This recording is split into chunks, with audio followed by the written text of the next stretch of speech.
Has Seiko become the brand with no clear identity? Seiko release a Speedmaster alternative, and we talk about 3 watches that changed our opinion either on that watch or the brand. Welcome back to Casual Watch Talk. You're joined by Sam and Kris. How have you been, Kris? Good. And how have you been? Because I caught our commenter that was mentioning that I never ask you, but I have an excuse, which you'll back me up on, which is Sam is always business, right? He keeps me like this.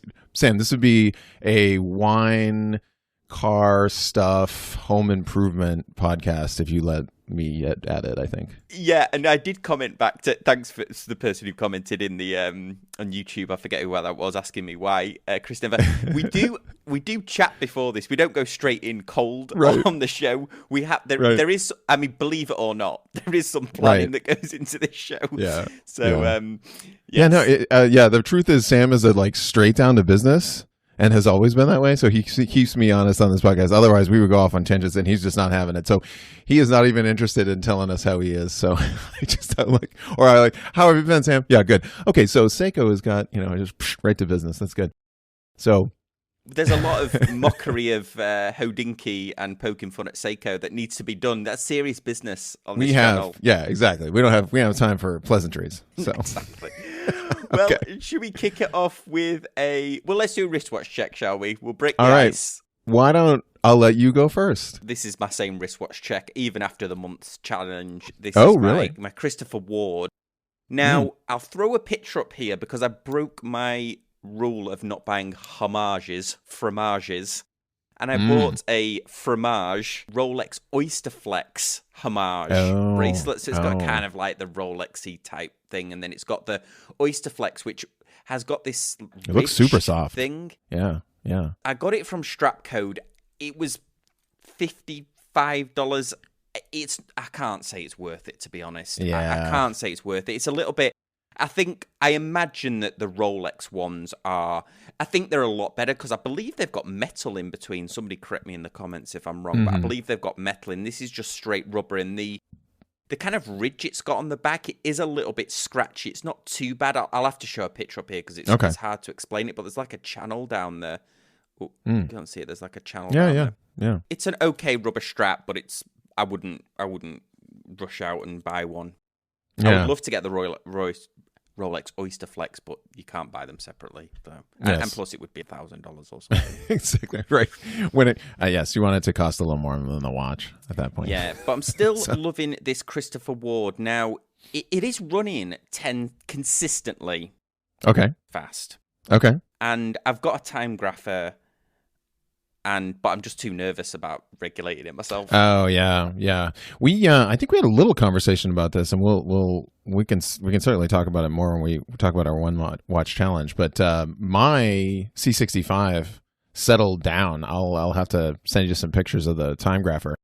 It was out of the box. It was like +8, +10, and then I think it's like a good watchmaker tip to just kind of let it do its thing. And then settle out and figure out what it's going to be before you run off. And I would how long have you had that now? Probably 2 months. Yeah, I would still give it probably another couple more months before. It'd be good if there was a service, wouldn't there? You could send your watch off to it, and then somebody professionally regulates it for you. Yeah, I'm sure whoever's business that is it would be a nightmare because right customer service. Yeah, exactly. Because you'd be chasing seconds. And you just have to be right. Yeah, you want it to be, you'd have to sign a I'm a accuracy snob watch guy waiver, which was and I promise, I will send you this, and I promise not to be a jerk about it. But yeah, definitely that would be a service nightmare. So other than for our video folks, that I'm now in the loft, which is nice, get a little green screen set up, but back on to the Zen 104, my white dial Zen 104 on a I forget the name of this rubber strap. Is FKM? Is that what it is? the type of rubber. Yeah, that like plasticized sort of. Yeah, love the strap. Love the. I mean, just it's as far as visibility goes, legibility and visibility. Like, it's interesting to me comparing it to the Christopher Ward, how much easier it is to tell what time it is just glancing at this versus with the chronograph and the, it looks cool with the sunburst blue and the, different colors on the subdials. But as far as legibility is concerned, the German tool watch takes it. I saw a Zin 104 in the wild, and it's the second one that I've seen. I saw one a couple of years ago, maybe 3 years on a plane, but I saw one in the Polynesian hotel in Disney World the other day. Black one, youngish guy, dressed quite fashionable, unlike myself. We were walking past and I kind of clocked it. It would have been weird to stop and just talk to him because he was with his kids and stuff. You don't want to freak people out. I was doing a bit of watch spotting over the weekend. I was at the SoCal Big Euro show, and we had a bunch of Chrono Group members show up and we're helping out at that show, and then also sort of participating in a car show, European car show. And I was doing a bunch of watch spotting. Saw handful of Rolex. I saw a Tag, Bell and Ross. What was the interesting one I saw? Just on a stranger's wrist. I think maybe it was it was a white dial. What's the Rolex GMT? Explorer 2, yeah. Yeah, it was just kind of just randomly Explorer 2, But yeah, I too know better than to reach out and freak people out on watch spotting and saying anything unless it's like a particular. There was one person that had that khaki green Seiko 5 with the green NATO. And I was like, and I did a little hey, cool Seiko 5. Just did it quick. And he's like, oh, thanks. Quick. He's like, and then ran who's this freaky watch dude? I knew what watch I was wearing. It's like, sorry. We're not trying to freak you out. Well, shall we move on quickly? Should we do another thrilling episode of Hit or Miss? All right. Sounds good. This week, Kris, for your... I think I'm surprising you with this one, but this one... Oh, boy. This week, it is the Omega. It's the coaxial, but it's got a tachymeter, telemeter, and a pulsometer all on the dial. Now, this isn't groundbreaking. Other watches have many of these gradients on there, and I think even there was an Omega novelty that had it on us. What do you think of this? They're pricey as well. Oh, yeah. They're in the sort of $8,000 range, I think. Does it belong on a Speedmaster, though? Yeah. That on the dial? Because it's a tool. And I'm not sure about the ornate hands, to be honest, either. But right. What do you think? What size is this? Is it like a 41? This is coming in at... let me just scroll to the bottom here. So this is coming in at 42 millimeters. 42 millimeters. There is... no way you can see those numbers. If you look at the center, what's the end? Oh boy, yeah. I mean, what's the slide rule that was the circle? I can't remember the engineer people out there. Yeah, but it's like a circle dial meter, right? And so basically they took one of those that is already hard to read if it's like normally those things are like a pie pan. Those are 12 inches, whatever. And so it looks like they took one of those and then put it on a 42 millimeter watch. Mm. Yeah, I mean, maybe with 25-year-old eyes, but other than that, I can't see. The way they've done the coaxial movement with that back plate, I don't think I've ever seen it done like that before. Is that because it's hand wound? Oh, that's a good point. Yes. Yeah. So there's more there to see. Yeah. So interesting that they would go to so this is coaxial hand wound. Interesting. It's just not very pretty, is it? Considering the 3-1-2 movement and the movement that was in mine. Yeah, I know that. I know there was a time when this, and I don't know what century. I want to say like maybe the 40s, where this style of dial was popular. Yes, but I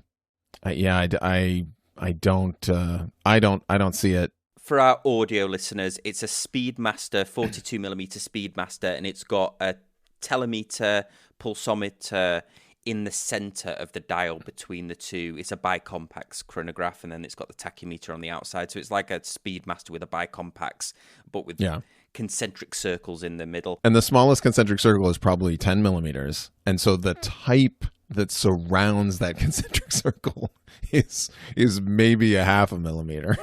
So what do we think, Kris? Are you gonna?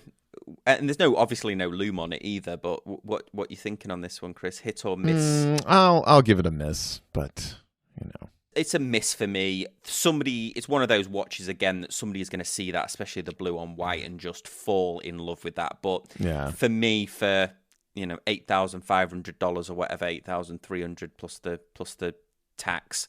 I think it's got to be a miss for me as well. Well, let's dive into our first story. Now, I'm not a regular reader of the Financial Times. In fact, this was linked over from a Hodinkee article, and they did a very brief write-up on it, and they did reference the Financial Times article. Why I mention it, and I mention it in the headlines, was about they interviewed Seiko's new president. And it's a really interesting article. If you're a Seiko fan, check it out in the description down below. Kris and I talk about Seiko all the time and the direction that they're taking, but he mentioned that this everything for everybody, we talk about this as an advantage, don't we, Kris? That it is the everyman's watch. Mm-hmm. But he's almost saying that because it's everything to everybody, it has no identity. Right, okay. So this gentleman came from Grand Seiko.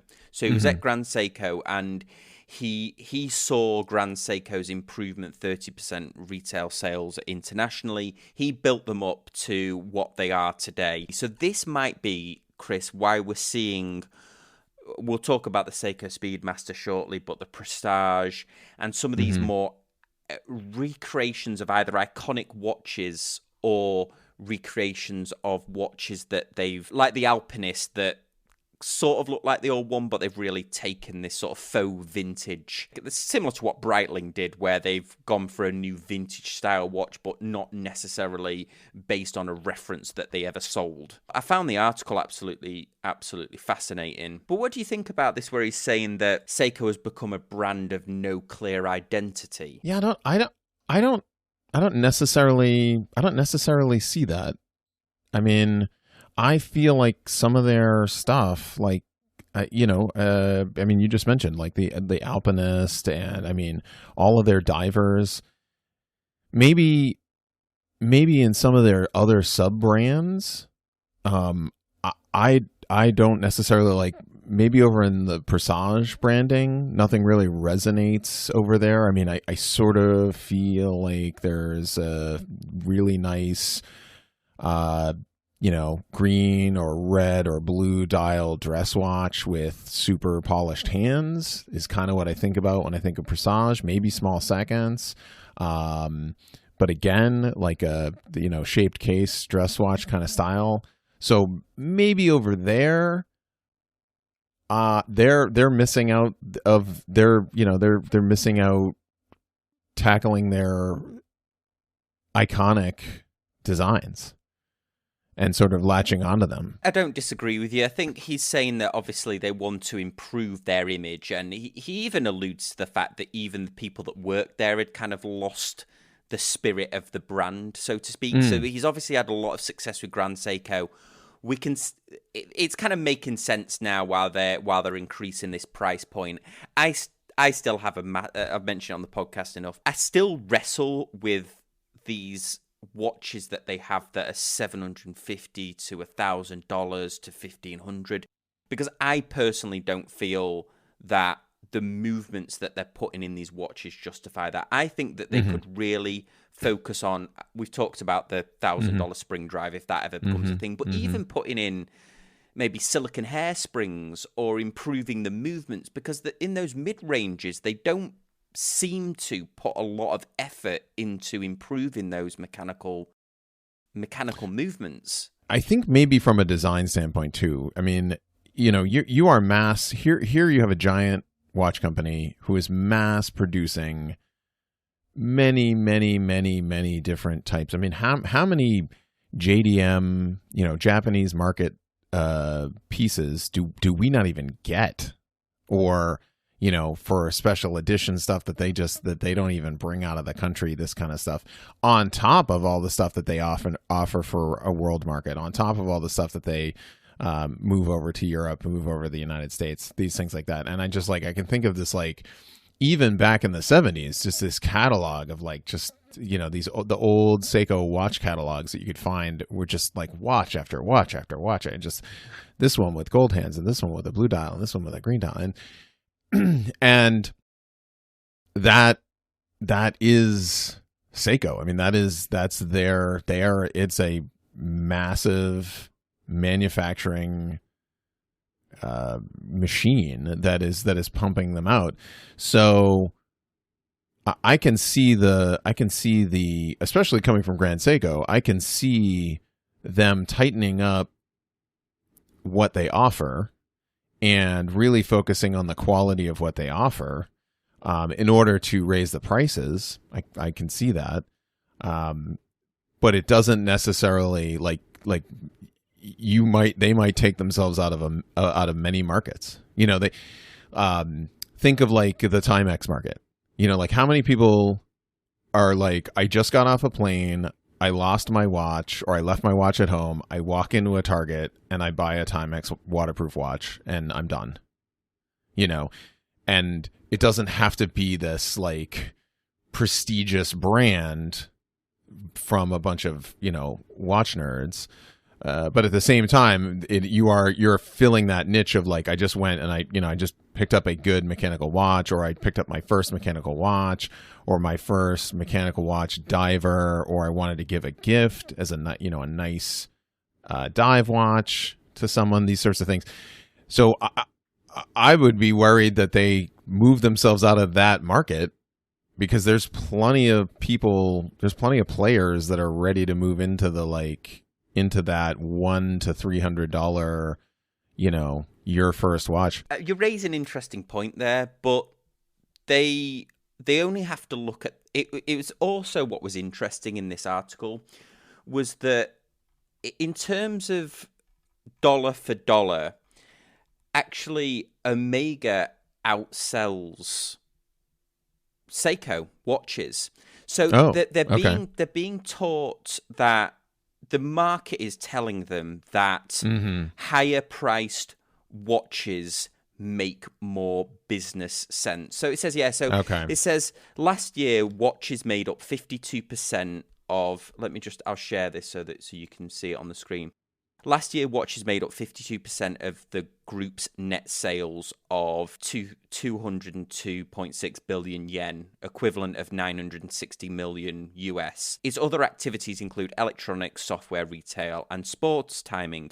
By comparison, Omega, a competitor that is part of the Swatch Group, turned over 1.9 billion US in 2020, according to Morgan Stanley. Seiko are being taught that if they get this high-end right, it could prove to be more profitable for them, I'm guessing. I mean, this is what the Financial Times article seems to link the two together. Yeah, that's a good point. That's a good point as far as do you want to be the company that sells $100,000, $3,000 watches, or do you want to be the company that sells $1,300,000 watches?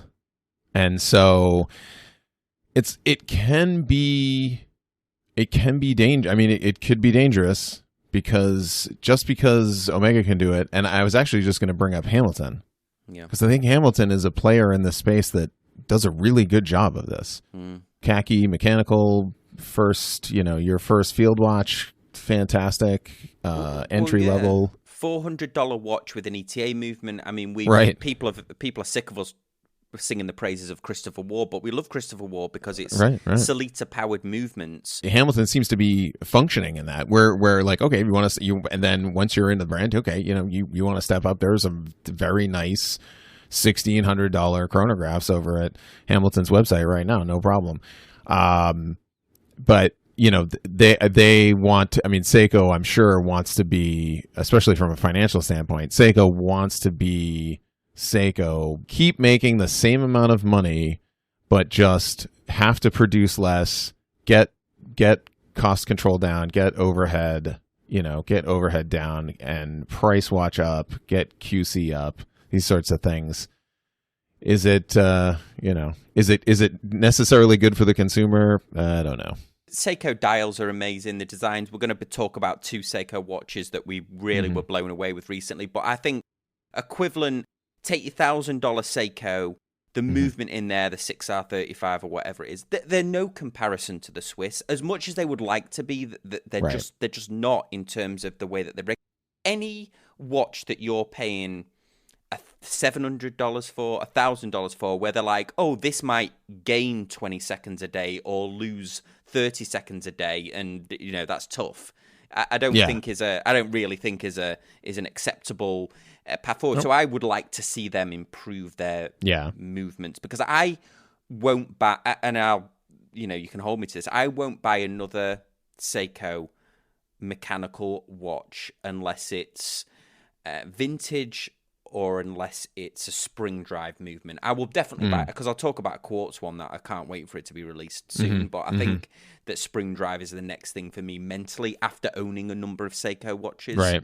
And the vintage ones apparently were the movements were rock solid in those. I mean, that's a testament to how many are still available, and that they were easy to regulate. But since they've gone to this mass producing of the movements, which is weird, because I've always found the NH35A, which was made by the TMI, to be a lot more reliable, and it keeps better timing than the Seikos that I've owned. But anyway, I mean, this is just one person's point of view, one man's point of view. But anyway, I thought it was fascinating. As Seiko fans, I thought the article was absolutely fascinating. Now let's get to the story that was probably one of the hottest this week. And also, while we're at it, apologies that there was no podcast last week. I was traveling for work, so Kris and I just couldn't make it work. So apologies, there was no podcast last week. I should have said that at the start, but I'm saying it now. So apologies, everyone.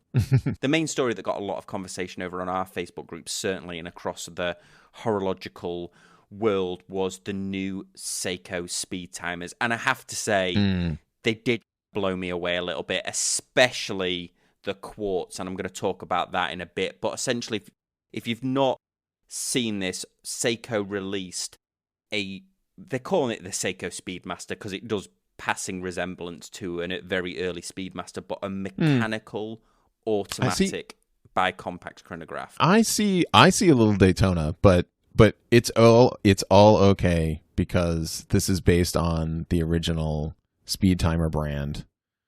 So these look fabulous. They have done a spectacular job of them. If the photos give them even if they're half as good as the photos, they've got these pointed hands.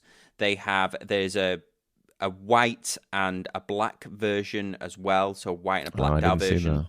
I didn't see the white dial version. The dials on Seiko's, the dials are going to be absolutely fantastic, but it's got this new movement in, which is the 8R46, and this is a chronograph movement that they're putting in there. It doesn't give a ton of specs about the movement itself. They're going to be released in November. I think they're going to be around $3,500 mark here. Okay. Let's just see if they actually have put the price on the website. Yeah, I know earlier. So $3,000 they're going to be for a mechanical Seiko chronograph. It looks like there's been an improvement on the bracelet. The bracelet looks solid. It's got a clear case back. That's a bold price point. That's a bold, spicy price point. So let's see if they can back it up. It really is, isn't it? Because what can you... And you're Christopher Ward that has a Solita chronograph movement, that was significantly less than that, and you can get a Valjoux 7750 powered watch for in the $1,500 mark. Would you say? I mean, any of Zinn's chronographs, you're looking at a $2,800 investment in something like that. As just off the top of my head, Hamilton again, as we mentioned, I think $2,500 to $3,000.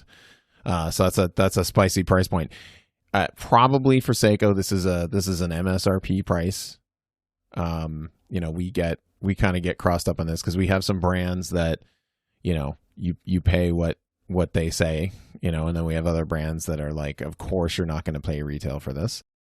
So yeah, I would assume that these had settled down a little bit. I am really excited. Oh, the white dial looks good. Yeah. Super legible. I'm really excited about the new movement. It's, you and I, just as you just mentioned, we've been clamoring for Seiko to do this. So I can't wait to dig in, see the specs, see what people's experience with him, and how they go. Yeah. So there is a limited edition one here. This one says 1,000. So I don't know if the white dial is limited edition, limited of 1,000, and whether the black dial version is just the standard. The black dial seems to be the standard one, and then the white dial seems to be the limited edition. So let's just see, whilst we're on here, what the white dial is going for. So the black dial was $3,000. $3,200 is the white dial. That's reasonable. That's a reasonable up price for a quote unquote limited edition. Is it world limited? Is it region limited? I don't know. It really comes a lot, is it really? Yeah, it's not really a lot. And also for me, I think I don't a white dial chronograph is a very it's a specific special thing, so I doubt that they would sell the same number of those as the black dial. Anyway, the one that blew me away, and it was like, take my money now, was the quartz version that they've done. They've done a solar quartz version of. It's not they're not. They don't look the same. They're being called the Speedtimer, but the quartz, for the audio listeners, the quartz isn't a quartz version of the mechanical. It's a different watch. If anything, it looks slightly like a vintage Hoya, I would say. Yeah, a little bit. It looks... There's just something... Seiko make a lot of generic quartz chronographs, and you know what they look like. This, for some reason, this just looks... There's just something about it that blew me away. In fact, the blue dial version, which I'm showing a picture up here, looks fantastic. It's solar. Okay. It's got the annoying 24-hour indicator on it. I don't know why they've done that. It's a mecha quartz, probably. And we were a little side discussion to see if you could set it independently. So that we're still we have people looking that up right now. So we're hard at our research department is trying to figure that out. But yeah, Panda dial just looks fantastic. I'd be curious to see the bezel in person, because sometimes on Seiko's photographs, this one doesn't look too bad, but sometimes on Seiko's photographs the bezel ends up, because the bevel, and you can kind of see it here in this picture, because of the way the bevel is, it ends up like two-dimensionally looking completely different than it looks in person. Yes. I've seen ones where like it basically looks like the bezel's kind of popped on top of the watch, and it looks a little weird. So definitely looking forward to seeing it in person. Yeah, absolutely. And one of the things that's just occurred to me that I've been obsessing about this watch. Maybe I should have done it as a watch obsession, but is that I couldn't see whether that bezel is ceramic. I don't think it says. It looks ceramic. It looks for sure. ceramic. Yeah, and but that again, would be a shame if it was painted. Yeah. I mean, yeah, if it's ceramic, that's a super win for that. How much is the solar going for? What's our price point there? $675. Wow, so it is on the high end for a quartz watch. But for a if Seiko that's a ceramic, for a Seiko. But if ceramic bezel, that would be amazing. Do you know what? I mean, we're probably going off a bit of tangent here, but I don't think it says it's a ceramic bezel, because And if it isn't, that changes my view of it a little bit, because if that's a painted bezel, that might scratch or chip off quite easily. Polished bracelet and yeah, you'd think actually that they would be making a real song and dance about it if it was ceramic, wouldn't you? Well, I mean, it's Seiko though, so I feel like sometimes they have some of their watches come with sapphire crystals, and they're not beating the band on that one. They're just, it feels like a, right under lug width. They're like, yeah, it's 22 millimeters. Oh yeah, the sapphire crystal, and you're like, right, but that's a big deal. Yeah, and it's a 39 millimeter case as well, so it's a nice contemporary size. But yeah, really interested to know what everybody thinks on that. There's several different versions. You've got as Kris mentioned, the Panda, the blue one, which I just love with the red hands. I actually like the gold better than the blue. Yeah, do you know what? That gold is one of those you're going to have to see it in person type of ones, isn't it? Because it looks a bit faded, but if that's like a really nice brush gold, I bet that's spectacular. Bracelet looks good. Exciting Seiko podcast. We're on a bit of a roller coaster, although that Seiko, the story was positive on the Financial Times. It's just having a bit of a crisis. Well, for our main topic here, first of all, Kris, you were watching a Federico Talks Watches video, and you've got a bone to pick with Federico, who is a friend of the show. A little bit. I mean, it was fun. Yeah, it was funny. He did his Q&A. And the first question, I was sitting down, and the first question on his Q&A knocked me to the ground, and it was, will Christopher Ward watches keep their value? And he just flat out was like, nope, they will not. They will lose value. Next question. And I think that needs a little bit more there. So I agree, because you only have to look on eBay, and they are some of that keep the most value, I would say, in terms of even the very old one. I mean, it's eBay, so you don't, unless you filter on that, how things sold for, but I don't think that that's accurate. Versus something like a Tag or a Hublot or something along those lines, where you are going to. It was a bit loaded, I will say. I think what is the percentage of loss that we're lose value? So if you make a blanket statement like that, you're like, okay, well, will your Rolex lose value? No, it won't. Will your Patek lose value? No, it won't. Will your AP lose value? No, it won't. Will your Christopher Ward lose value? Yes, it will. Okay, yes, this is true. This is a true statement. So he is correct. This is a true statement, but a little misleading. So your $2,800 Zinn chronograph that you wore for 5 years, you probably little bracelet scratched up, maybe a nick in the side of the lugs. You could probably get about $2,300, $2,400 for that on eBay. I know, because I sold them. And so, and you can see the sort of the sale prices. I took a look at the sale prices of Christopher Ward chronographs, and even at a full sale deal at a full price, Federico mentioned that Christopher Ward does these sales all the times.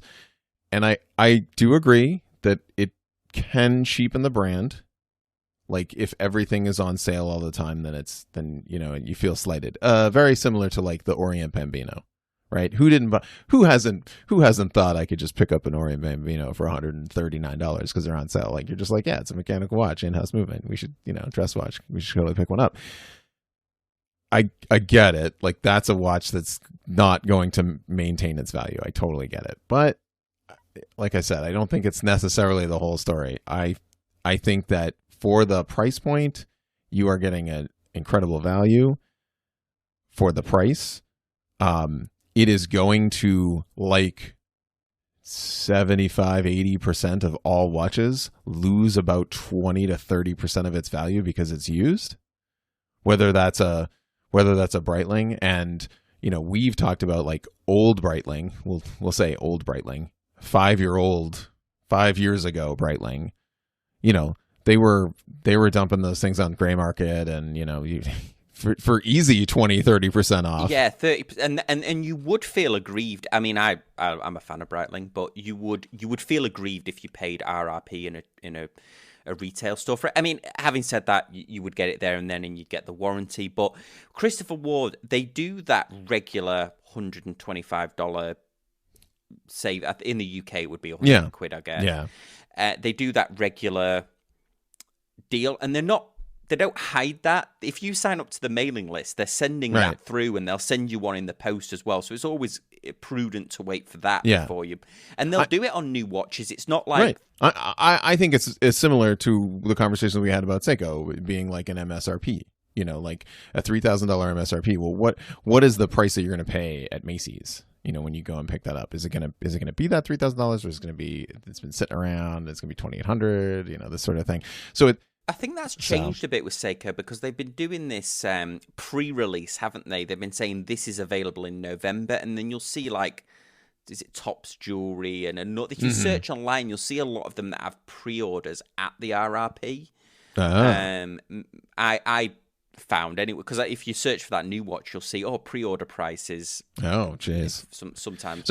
So you make a great point. So there is a marketing basket of sales and coupons and pricing of various styles, and how that market is in the $100 to $300 space is completely different than it is from the $500 to $1,000 space is completely different. You know what I mean? Like, you can live in those worlds. So necessarily, I think just the way they do it may feel cheap to someone in we sell this for $4,000, we never give a discount world.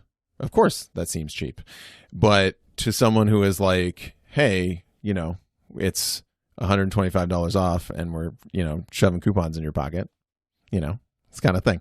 So yeah, just wanted to mention that if some other viewers, I love Federico. It's always entertaining, and he comes with a great perspective from the dealer world, AD world, because he worked I think for Cartier and a couple others. So his perspective is always enjoyable. We haven't done a main topic for a while, and this one was recommended by somebody on the Facebook group who asked a question. So shout out to Sunil, who asked this question, and it was, have you ever changed your opinion on a brand? Maybe somebody was talking about them online, hyping them up or hyping them down, and then when you actually saw the watch or you own the watch in person, it changed your mind positively or negatively. I think we could probably go on for an hour about this, Kris, but I thought if we just had 3 picks each, and maybe we did one after the other of watches that we've owned that we either really liked based on the hype or went the opposite way. Do you want to kick this one off then? I had one. The first one that popped into my mind was Fair, which I believe is a British brand. Oh yeah, Fairer. Fairer, Farer.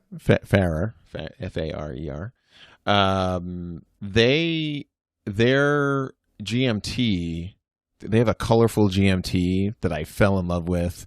Sort of an aqua blue color, etc. I got a chance to see one in person, and I was super surprised at how tiny it was. Oh really? So this one? Yeah, it looks this great. Is their quartz one is? Oh no, it's automatic. It's an automatic. Yep. Yeah, automatic GMT. Great color. Super unique colorway. I love it as far as like the design, and super legible. But I actually got a chance to see one in person, and I was like, oh, this watch is small, and it's not too bad. I think it's like 39 or 40. It's right around there. But just for whatever reason, the case is really flat. And I think, and we can talk about this more, but the thing that got me, 39. The thing that got me was, and I'm sure other listeners will have had this experience, which is watch companies are putting these giant 4K resolution photographs of their intricate center dial tachometer, or what is it? What was the Omega? The telemeter. The telemeter dial. Pulsometer. Yeah, the pulsometer telemeter dial, and you're looking at it on a 27-inch 4K resolution computer monitor, and you're like swimming in the dial. You're like, this is amazing, and then you see it in person. You're like, whoa, that is tiny. So that was probably one of the first ones for me that was I sort of had that experience of like I fell in love with the dial, looked at it online, like I said, 4K photos made it look amazing, but then you see it in person and you're like, oh, this is 39 millimeters. This is not big. I'm going to be all over the spectrum here because I've managed to basically see a lot of watches, lucky enough during this channel, and a big thanks to Bob's Watches and everyone like that who's let me film some of their watches. This was one that I did get to see at Bob's Watches, and it was the Patek Worldtimer. So this watch is, I think it's around $50,000. Bob's Watches had one pre-owned in the white gold for $42,000. I did a review on the channel. Patek is one of those brands that is at the top of the tree in terms of quality. I was really excited to view this because it was going to be one of those watches that I was like, this is going to be the height of my watch reviewing career, getting to see this watch in person. And when I got it, it was a little bit underwhelming, and I think it was because I built it up mentally. But the way that so what you do is for the audio listeners, there's the crown for changing the time, and then there's a button that actually flips the time zones around as well. Okay. And that thing, it had like a noticeable click to it that didn't feel like a $42,000 watch to me. Right. So I'm not really hating on this watch. For somebody that owns it, they'll absolutely love it. And it was the dial, the guilloche on the dial was incredible. But for me, it just didn't blow me away when I first saw it. And I compare that to when I first saw the Deep Sea with the James Cameron dial on it. I mean, I was blown away by that dial. That watch was incredible. But this one didn't have that same effect on me, and so that's it was just basically the mechanism kind of you were expecting. You were expecting to close the door of the Jaguar, but you got the Honda Civic from the 1970s. To be honest, it was well out of my price range. I mean, I couldn't afford it, but it was just one of those that's slightly underwhelming. And typically, I don't go for these dress watches anyway. There's no Patek other than perhaps the Nautilus, which I haven't got to see in person. Another one that blew me away, actually, while we're on it, was the AP Royal Oak. A rose gold AP Royal Oak chronograph that I reviewed on the channel. That blew me away. So it's not that no expensive watches. Yeah, interesting. It was just this particular one. And I actually thought you were going to mention the there's also a bit of a controversy about the names of the countries around the dial, right?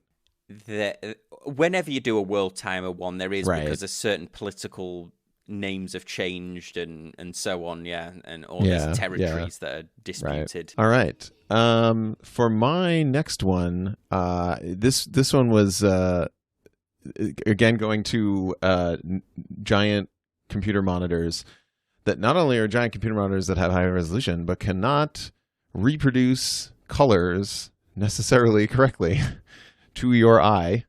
And so for me, that was seeing a Tudor Pelagos in person. Just blew me away. Let me just throw up a picture here for the YouTube viewers. Obviously, the blue one we're talking about. We're talking about the blue one. Yeah. You're right. It's incredible, that blue. Just the flatness of it is incredible. Yeah, it was just one of those things where like you see pictures of it again, and like it's if you do an image search for Pelagos, there's like 15 different color blues, and it's really one of those ones you have to go see. And when I saw it, I was like, oh, this is really, really sharp. It looks amazing. This picture you have up isn't from Tudor's website. It's doing a pretty good job on my monitor right now, but that looks almost green there in that shot.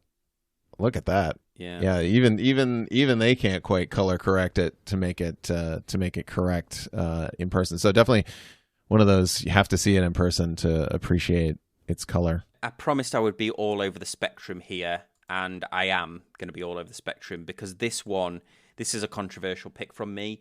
But one of the watches that I was most impressed with when I was reviewing it, and I didn't think I was going to be, was, believe it or not, the Invicta Pro Diver. And the reason that I'm saying this is because, yeah, it is a little bit of a cheeky homage of the Submariner. But when you see one in person, the case it looks a lot different than if you compare it against a vintage Submariner. Also, it's got Invicta down the side. Right. But in terms of what blew me away was the build quality of it and the value for money. I picked mine up automatic with the NH35A for $80. Yeah, that's right. And even on here, I mean, this is in euros here, but this is $115. You would never find a Seiko with the equivalent NH35A movement in, which I think is the 4R35 or something.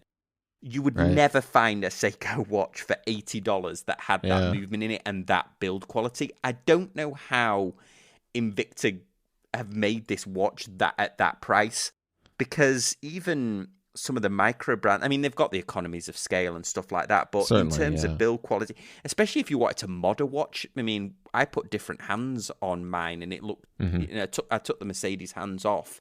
But in terms of bang for your buck, I mentioned this in the review. I think that a lot of what Invicta does is a crime against horology. right. But the Pro Diver itself.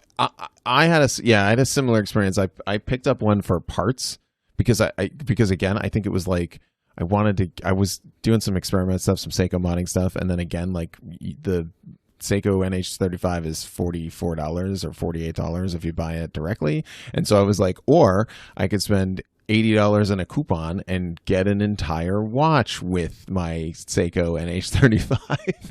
And so I basically did that. And I will give you, I was pleasantly surprised at what I got for the money. I was like, oh wow, like this is a pretty decent bracelet. Like this is a pretty decent watch for the money. So yeah, I have to give it to you. Definitely the Pro Diver, and not necessarily the rest of Invicta's lineup, but I felt the same again for that. They've got $80. a lot more conservative ones, and they've expanded that Pro Diver range. There is some quite interesting looking ones, to be honest, but. Kris, what's your final one then? So I, like many folks in the watch community, during you're doing your watch journey, considered at one point a vintage Rolex, and I had gone out and taken a look, and sort of just to see, and it really surprised me. If you have not handled a vintage Rolex bracelet, how similar it is to the cheapest Seiko jubilee style bracelet that comes with an SKX with the pressed clasp and the non-solid end links and it's stark. And it's a little bit of a surprise because you look down at the tag hanging off the side and you're like, okay, this was a couple years ago when prices were what I would consider normal. And I think this was like the 5-digit sub, which is the previous. So 5-digit sub, from the 80s, I think. And it was like, and I'm looking at this bracelet and I'm just like, what is this? So yeah, you have to be prepared for, you don't want to buy a vintage Rolex on a Jubilee bracelet cold, do you? Because, and even on some of the other bracelets where they would actually wear through, and that's where the stretch is and things like that, you wouldn't expect that to be. Now it's a quirk of Rolex, but you certainly wouldn't at that time if you bought one, and a lot of people did, especially on that Jubilee.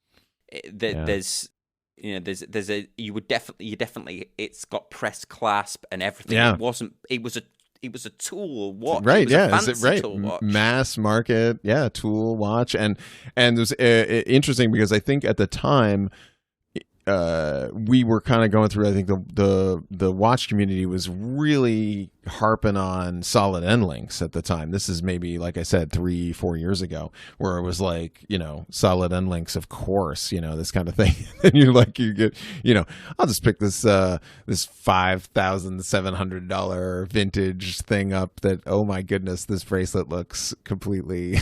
Yeah, it's come a quirk of it now, hasn't it? Yeah, for sure. I agree with you.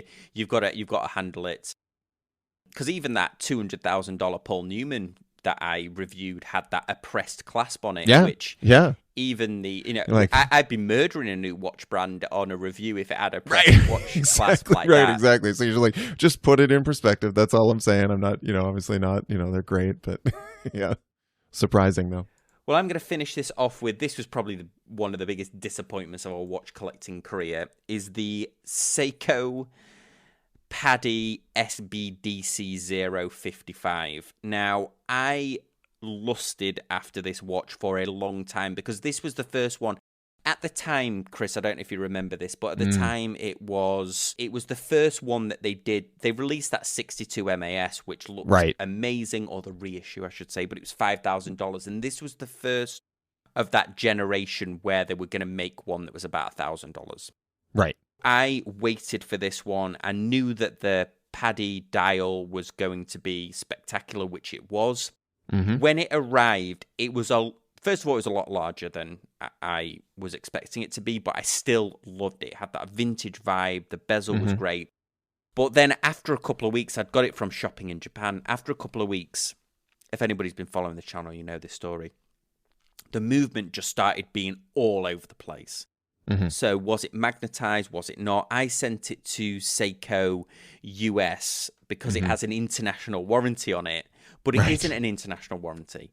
It's regionalized, even though they say it's an international warranty. So I had to get shopping in Japan. Were like, hey, send it back to us. We'll look at it. But then I had this epiphany of, is this a Seiko quality issue? And let's get to the bottom of it. So this was that watch that I very famously sent off to Spencer Klein, who actually disassembled the movement, which normally you wouldn't have done in one of these. They just swap them out. Right. And this is when we found out that the movements were over-lubricated, and that's what was causing the issue. So it was just a whole disappointment. I went from being blown away by it to finding out that the movement was been poorly lubricated, and it was causing the watch to behave really badly. And then it just kind of just soured the whole thing for me. In the end, I as soon as Spencer had serviced it, I think I ended up selling it to Spencer. And I could have sent it back to shopping in Japan and they would have swapped it out, but it soured my whole experience by then. Yeah, for sure. I mean, anytime you're just like, anything you're like, oh, it's new, it's in the box and it's on my wrist, it's amazing, and then you're like, I have to send it back to Japan, or I have to have them disassemble it. I mean, I've had warranty service done on a watch, and it was just the crown wasn't quite re-engaging when it would come in for the calendar, and so it was the date was just not. I could get it to re-engage, but just wasn't quite. And I sent it away for warranty service, and like the whole time I was like, what is happening? And you want that white glove treatment on top of that. But yeah, I feel like you definitely exposed a lot of the at the time, sort of the undercurrents of this is a mass manufactured watch. You know, like these are mass produced, and this is what happens. And you know, the sort of that, yeah, exactly. Like you kind of met your hero there. Well, this is the thing, and it cost me $800 at the time, which is what this Christopher Ward it cost me near enough. But anyway, guys, let us know over on the Facebook if you've got any watches that you've changed your opinion on. Join us over on the Facebook. Just a word of warning: please accept the rules when you go in, because otherwise it'll just kick you back out, because we've got it set to. Or Michael the Enforcer will shut you down. Absolutely. And then we will be doing we just need to arrange it. We'll be doing our live stream, which will be the results of the 30-day one watch challenge. So that'll be coming up soon. So that's something to look forward to. Nice.